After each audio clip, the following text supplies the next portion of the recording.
and really make some changes on a systemic level. And then, on the flip side of that, we have a responsibility in all of that. The systemic change has to happen. Okay, oh my goodness. This is just. Especially for young people. Can you talk about what you've learned and where you think we need to go as a society to better support parents, especially mothers? I mean, I really think it can piggyback on what Brooke was saying as well, but, with our 12 Foundation, we work with Social Media Victims Law Center, which is very important and heartbreaking work. It's parents whose children have taken their lives because of what was happening to them in the online space, and the level of online harms that are there when you have these beautiful, vibrant children that are either being so aggressively bullied online, or frankly, these young girls who are going online and they're drowning in this world of comparison that suddenly. She likes to use a lot of adjectives. Just adjectives about, oh, what we do is adjective such as important.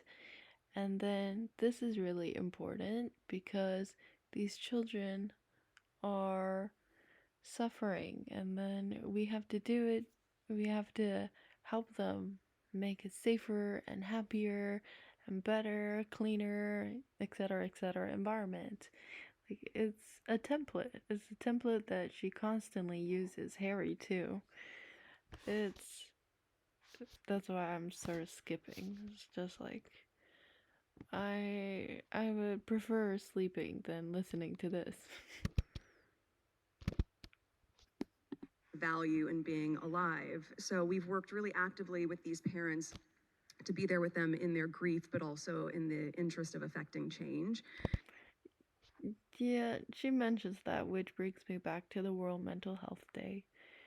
But everyone kept on talking about, oh, the parents were there to share their stories of their children, and I was like, where and when? And turns out it was on that same day for the World Mental Health Conference, but they only recorded the part where Meghan and Harry were talking.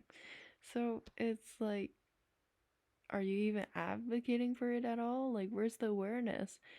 Like, Meghan and Harry have no credential behind what they're talking right now. Before then and now, they have no credentials whatsoever. And I think as we're talking about all of this, and yes, this is very heavy and it's weighted, but it's also really real. There is a lot of good that's being done at the same time there's a group called the Youth Power Fund. I was just talking to them before I came out here.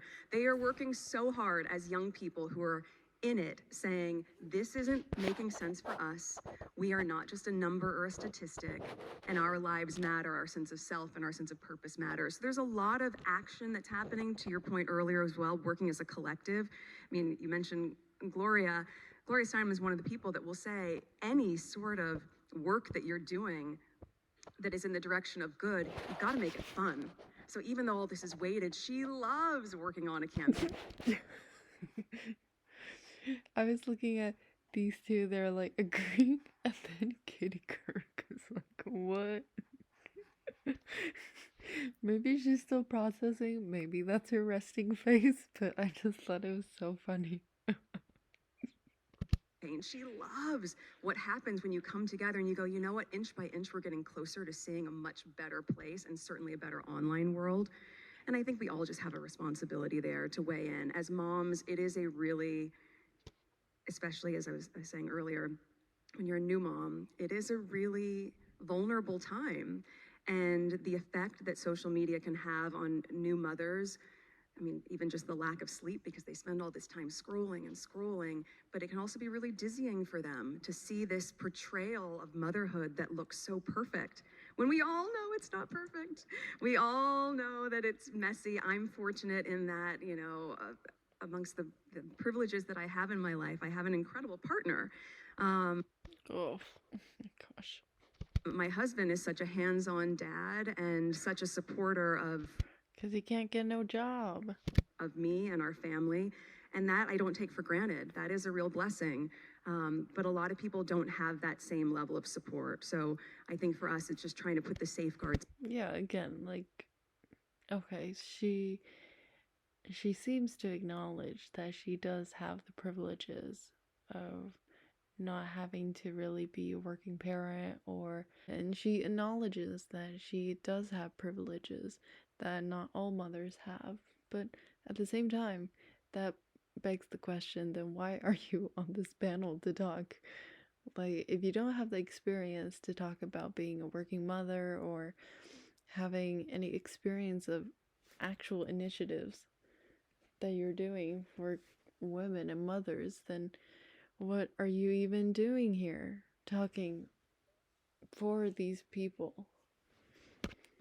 So that women and moms especially cannot feel like they're even more vulnerable when they go online, that they can somehow feel like they are going to a safer place. And Erin, I sense in the zeitgeist a real uprising of people who are saying enough. You know, these tech companies really aren't going to do much. I was on the co-chair of the Aspen Commission on Disinformation with some other people. Okay, number one, I do like her suit. It's pretty cool. And she does raise a fact. It's a fact that these tech companies aren't going to do anything. They're almost monopolies, and they're earning billions of dollars from these algorithms. So again, I'm thinking back to the World Mental Health Day where Harry was just like, all of this, maybe I should do a Harry voice, all of this could be stopped if the tech companies could stop with the algorithm feeding bad messages. Please? I'm along as well, and that's been a real thrill for me too. Absolutely, and you are certainly creating, yes. I like her suit too. Creating that blueprint for a lot of us to follow, in this rapidly changing kind of digital, unknown landscape of where do we go from here in media and in journalism. Everybody up here is really so invested in creating community, fostering community, supporting community. Meghan, so much of your work with the Archwell Foundation is centered around uplifting community. What is it about community building that you feel is so vital, especially to the success of women today? And how is community part of that solution? I think that, at the end of the day, I was talking about it a bit earlier, women especially, but all people, you want to feel seen and you want to feel heard. And community is a huge, vital piece of that, because when you're part of a collective and you feel as though someone is seeing you, really listening to what you have to say, at a certain point you feel empowered when you don't feel alone, right? Any sort of fight or struggle, any experience, really, you want to have someone that you can share it with. And so I think the community building piece of that is key. And as we were touching on earlier,